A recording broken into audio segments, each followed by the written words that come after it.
All right, this is the beginning of 5.3. We've moved the last page of 5.1 notes, log properties to this section. So I'm going to do a video on this and I'll do the rest of 5.3 on another video. So with the log properties, what we need to do here is that we have some special properties that we can use to help us to solve for, get rid of the log, solve for x, whatever those things that we do. So the first rule that we have is log base b of m plus log base b of n. I'm allowed to keep the same base and multiply my arguments. Okay, so when I'm adding logs, the property allows me to multiply arguments. Now this is the biggest thing, is that you knowing your definitions and so forth, okay? All right, now number 2 is this subtraction one. So if I have log base b of m and I'm subtracting log base b of n, I'm going to divide the arguments. Keep the same base and then divide the arguments. So here, subtracting logs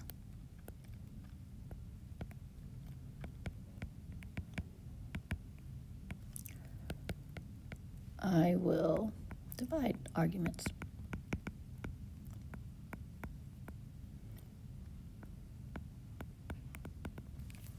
Now with these two, one thing you notice that every time that this base right here is the same, base B, then I can put it together. This has to be the same base here, then I can put it together in one base, a log with one base. So just remember that in this section, okay, these two right here, sorry, when you use these two rules, you must have the same base in order for them to work.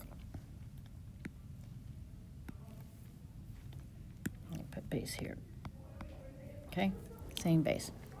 Now the last one we have is an exponential one. We're not doing anything like we're doing the other two. It doesn't matter what our base is.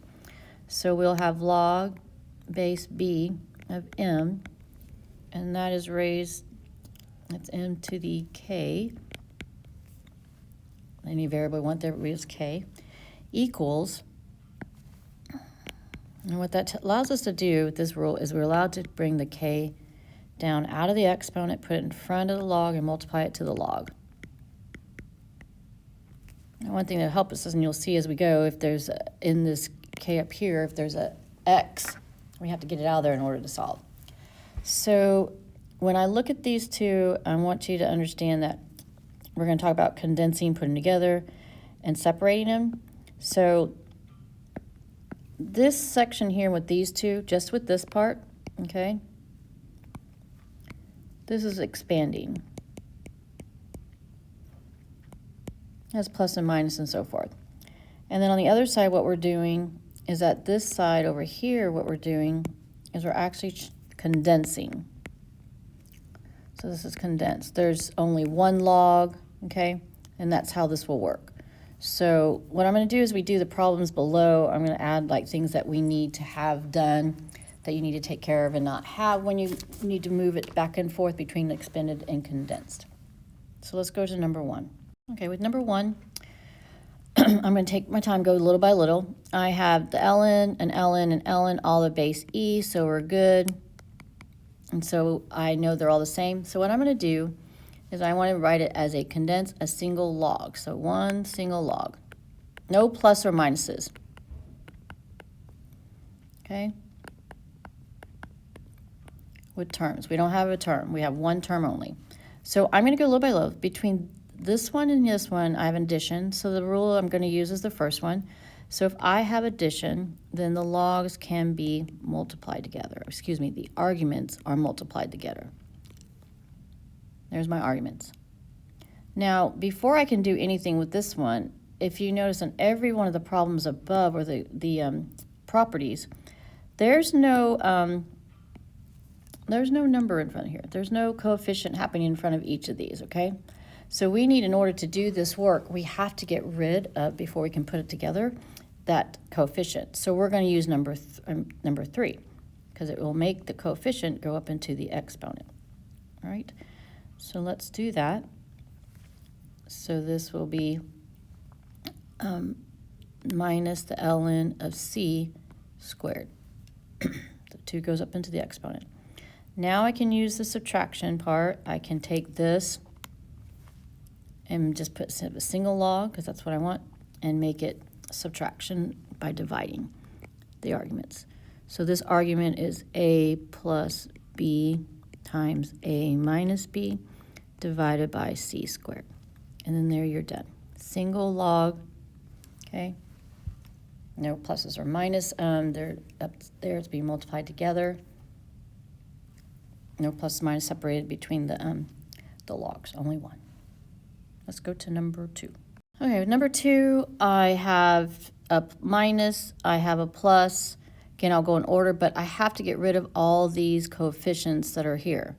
So I'm going to move them all up. So I'm just going to rewrite this as log of x plus 1 raised to the 1/2 minus log x squared plus log x squared raised to the 1/2. Now understand that these are arguments. When you do this, this is an argument. This is all together, okay? All of these do things. So if it, within an argument like this last one, if I can reduce this somehow, then I will, okay?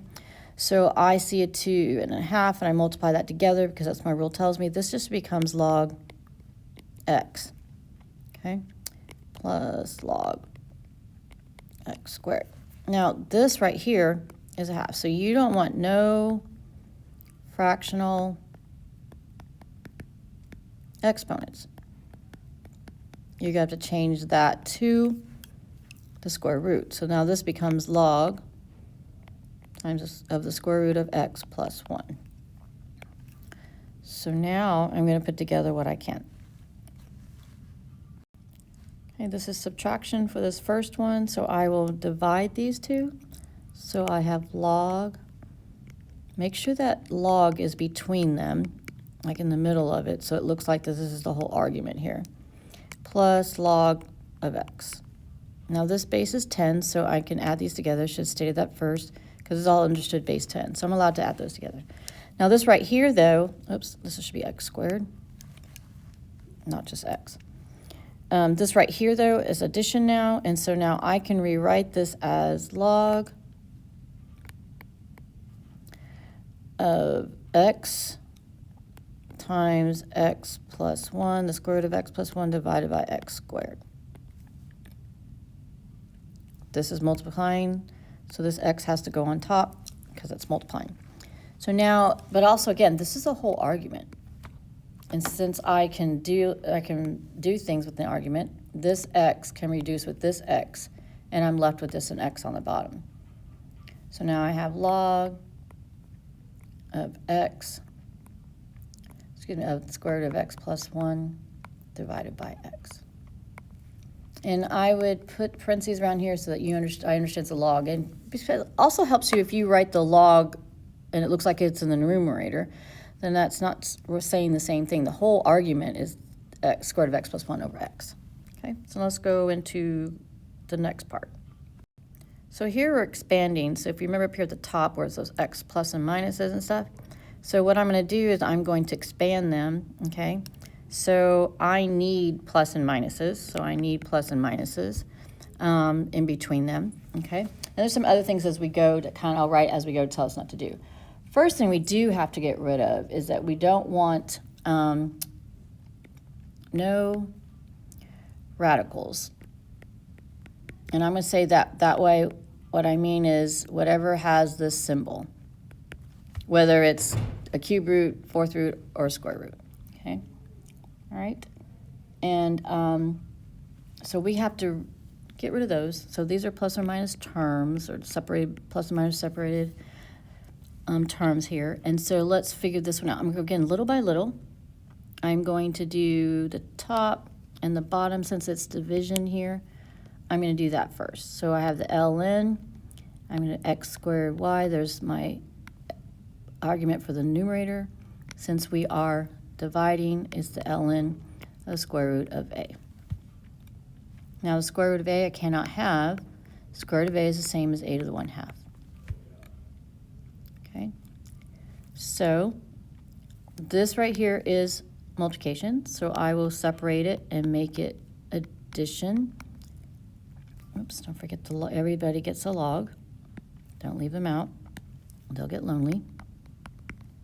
And then I'm going to change this to our a to the 1/2.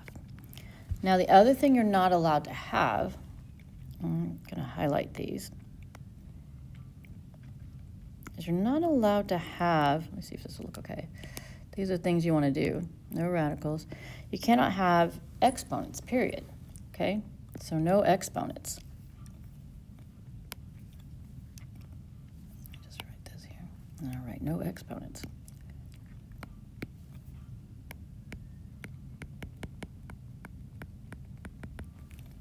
That's another thing we're not allowed to have. So I have to move all of these exponents that are here, this one and this one, down using my third rule.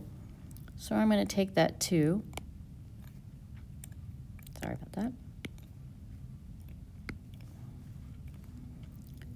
I'm going to move that 2 in the front times the ln of x plus, this one doesn't have one, so it's ln of y, minus, and I'll move that 1/2 in the front, multiply it to the ln of a. And there I've separated. There are no radicals, there are no exponential, there's exponents, and everything is separated by a plus or minus. All right, number 2, this has got this little exponent up here, and we have argument that is being multiplied. I'm going to separate, if you take this 5 and you put it in front using the rule number 3, it'll look like this. Now, everything is being raised or being multiplied by the 5 when you move it in front. So please be careful, understand it's got to be like this. Now I'm going to separate the 2 inside to x plus ln of y since they're being multiplied. Now I cannot have this, there's no multiplication like this. This has to be gone. So I have to distribute it to everything.